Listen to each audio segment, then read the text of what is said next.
चूंकि हमारा समय हो रहा है और समय का हम कभी अतिक्रमण नहीं करते, है ना।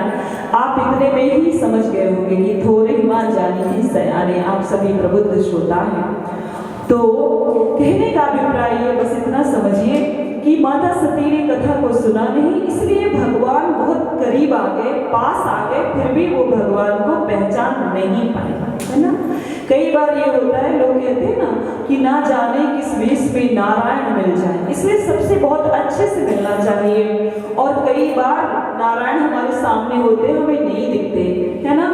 और ये भगवान श्री कृष्ण ने यहाँ पे उपदेश किया, ये कुरुक्षेत्र वो धरा है कि यहाँ पर भी भगवान जब आए थे ना, तो दुर्योधन की सभा में उनका दर्शन भीष्म पितामह ने किया था, विदुर जी ने किया था, जो उनके भक्त थे सबने किया था, लेकिन जो अहंकारी थे, अभिमानी थे, वो भगवान को देख नहीं पाए थे।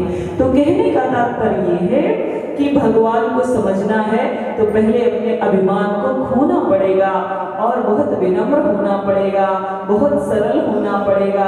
भगवान केवल तभी मिलते हैं कि निर्मल मन जन सो मोहि पावा, ओ मोहि कपट छल छिद्र न भावा। भगवान के सामने आप वैसे ही जाइए, आप जैसे हैं, है ना। किसी भी प्रकार का कपट ना करें। और भक्ति में कपट कामना है कि हम भगवान के पास जाए, हमको ये चाहिए वो चाहिए, हम बहुत सारी डिमांड्स उनके पास रख देते हैं, ऐसा करना अच्छी बात नहीं। बस इस प्रसंग में इतना ही कहूंगी। और यहाँ तक आए हैं तो एक बात मुझे बार बार याद आ रही है कि ये धरा मैंने कहा कि कुरुक्षेत्र की है, यहाँ से एक संदेश दिया गया कि ये गाना बजाना तो बहुत अच्छी बात है, गाना भी चाहिए, लेकिन कई बार ऐसी परिस्थितियां होती हैं कि जब हम गा नहीं सकते, तो उस समय क्या करना चाहिए। कहते हैं कि कभी शांति तो कभी क्रांति का गीत सुनाना पड़ता है, कभी कभी इस धरती में लोहा उपजाना पड़ता है।